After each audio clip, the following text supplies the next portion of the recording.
नमस्कार, आप सभी देख रहे हैं नेक्स्ट 9 भोजपुरिया और मैं हूँ आपके साथ नैन्सी सेठी। आपको बता दें कि भाई भोजपुरी इंडस्ट्री में तमाम ऐसे बड़े दिग्गज जो कलाकार हैं वो अब चुनावी मैदान में उतरने के लिए तैयार हो गए हैं। और ऐसे में हाल ही में एक बड़ी खबर ये सामने आ रही है कि भोजपुरी स्टार विनोद यादव अब जो है बीजेपी में शामिल हो गए हैं। पहले हम यहाँ पर आपको विनोद यादव की ये बाइट सुनाते हैं कि किस तरह से विनोद यादव खुद यहाँ पर इस बात का ऐलान करते दिखे।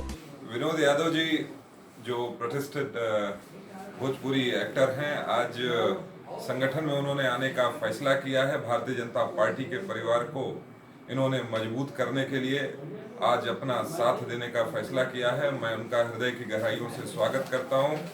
उनके आने से हमारे संगठन को पूरे भोजपुरी बेल्ट में बहुत ही मजबूती मिलेगी और ऐसे युवा अगर संगठन से जुड़ते हैं तो जरूर देश की दशा और दिशा तय करने में इनकी एक अहम भूमिका होती है। मैं उनका हृदय की गहराइयों से पुनः स्वागत करता हूँ। वहीं पे आपने यहाँ देखा कि विनोद यादव यहाँ पर खुद बता रहे हैं कि किस तरह से उन्होंने बीजेपी की अब कमान संभाल ली है। दरअसल आपको बता दें कि कहा ये जा रहा है कि लखनऊ में अभिनेता विनोद यादव ने भाजपा की सदस्यता ली। उन्होंने केंद्रीय गृह मंत्री राज सिंह के बेटे नीरज सिंह से भाजपा की सदस्यता उन्हें दिलाई गई। इस मौके पर नीरज सिंह ने विनोद यादव को भगवा रंग वस्त्र देकर पार्टी में स्वागत किया और कहा कि विनोद यादव के आने से युवाओं के जुड़ने से देश की दशा और दिशा भी बदलेगी।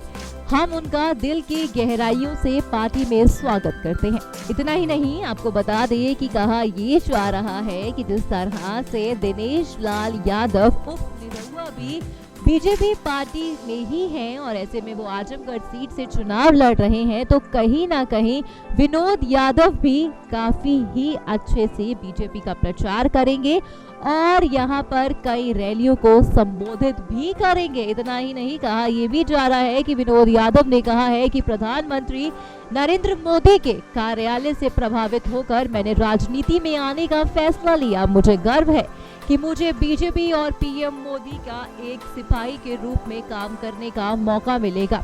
मुझे आदरणीय राजनाथ सिंह, स्मृति ईरानी, सुपरस्टार रवि किशन, दिनेश लाल यादव निरहुआ जैसे दिग्गज नेताओं के साथ काम करने का मौका मिला, जिसके लिए मैं काफी ज्यादा एक्साइटेड हूँ।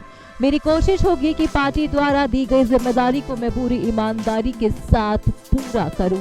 अब ऐसे में कहीं न कहीं भोजपुरी सिनेमा से भी तमाम दिग्गज कलाकार जो हैं भाई वो यहाँ पर जुड़ते हुए पार्टी के साथ देखे जा रहे हैं। जिस तरह से उम्मीद यही की जा रही है कि निरहुआ ने बीजेपी में जुड़ के आजमगढ़ में हर किसी से अपनी वाहवाही पाई है, तो विनोद यादव भी जहां पर बीजेपी में अब शामिल हो चुके हैं, विनोद यादव भी निरहुआ की तरह ही ईमानदारी से देश की जनता के हित के लिए काम करेंगे।